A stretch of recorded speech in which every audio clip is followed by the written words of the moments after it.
يعني ايه؟ يعني يبيعولنا العلبة الصغيرة ب150 جنيه، ولا التانية الكنزاية يقولي ب25 جنيه؟ على ايه ده كله؟ ده هو كله كيلو على بعضيه ب25 جنيه. اجيب كيلو واعمل الصنفين بأقل من ده كله، وافرح ولادي وابسطهم كده بأقل التكاليف. تعالي اقولك بقى، لو عندك شوية خوخ كده حتى لو مسخين هتعملي احلى وصفتين النهاردة. استغلي الموسم وفرحي ولادك كده هم قاعدين بيذاكروا باحلى الوصفات. سموا الله وصلوا على الرسول، اوعى تنسوا اللايك والشير والمتابعه كمان.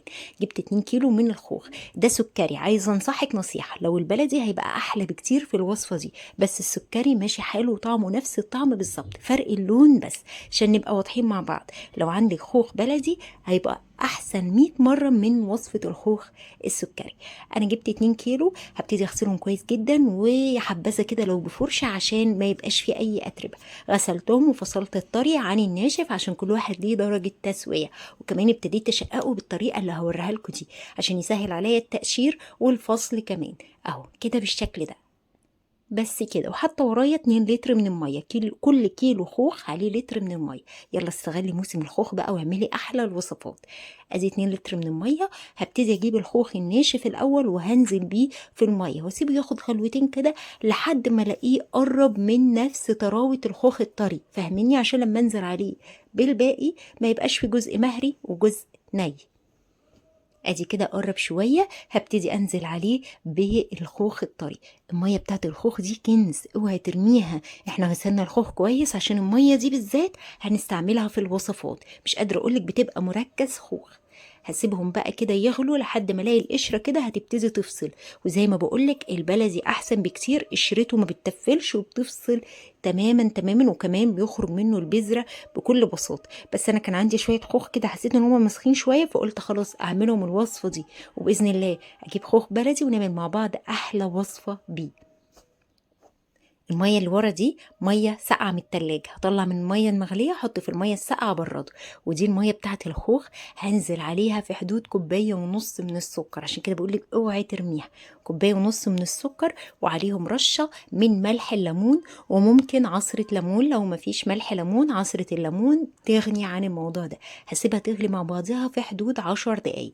10 دقايق على النار يغلوا كويس، واسيبهم يبردوا عبال ما ابتدي اقشر الخوخ وافصل البذره عنه. هنا الخوخ بتاعنا بردته وابتديت اقشر فيه بالفعل. هقشر معاك اهو كام واحده كده واكمل انا مع نفسي. القشره بتطلع ببساطه لان احنا سويناه كويس، لا هو مهري ولا هو لسه ناشف بيقطم، لا طري حلو.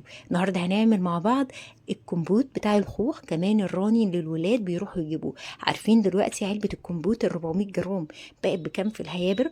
بقت تقريبا ب 150 جنيه اذا ما كانتش اكتر، حسب كل براند مختلف عن التاني.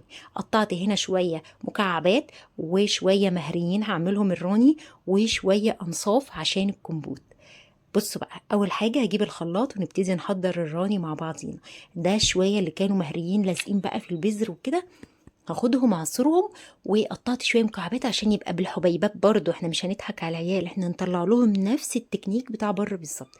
نزلت في الخلاط كده. هجيب بقى الميه بتاعه الخوخ بعد ما بردت، الميه اللي في الحله هحط شويه منها لان دي اللي هتديني الطعم المركز للراني اللي بالخوخ بالظبط بالظبط، هي الميه بتاعه الخوخ دي. خلاص هبتدي احط بقى كوبايه ميه واحده بس عاديه. طبعا الخوخ لو بلدي هيديك اللون الاورنج البرتقاني، ده عشان الخوخ سكري واخد اللون الوردي الفاتح مايل للابيض. خلاص، لكن طبعا لو سكري لو بلدي اسفه هيبقى نفس اللون. حطيت سكر كده معلقتين 3 حسب الرغبه، كل واحد ورغبته، وعصرتهم كويس جدا. وهبتدي بقى، مش محتاجين نصفي لان مفيش قشر ولا اي حاجه. هنزل بيهم بقى كده بالشكل ده، واجيب قطع الخوخ اللي احنا مقطعينها مكعبات صغيره خالص وهنزلها على العصير بتاعنا، وبقى معاكي احلى عصير راني، ولا بتاع بره نفس الطعم بجد، ولادك هينبهروا بطعمه. دلوقتي الكمبوت بقى متقطع انصاف زي اللي ما بنجيبه من المحلات بره بالظبط المتعبي، دي الوصفة التانية. هجيب بقى شوية برضو مية نفس طعم المية بتاعت الكمبوت واحلى كمان، والله احلى بكتير، كلها خوخ، طعمها مركز خوخ فعلا. حطيت كده بالشكل ده، وهيبتدي يتقدم معانا برضو في الكاسات. وقدمي بقى وبهيري كده كل اللي حواليكي بشطارتك.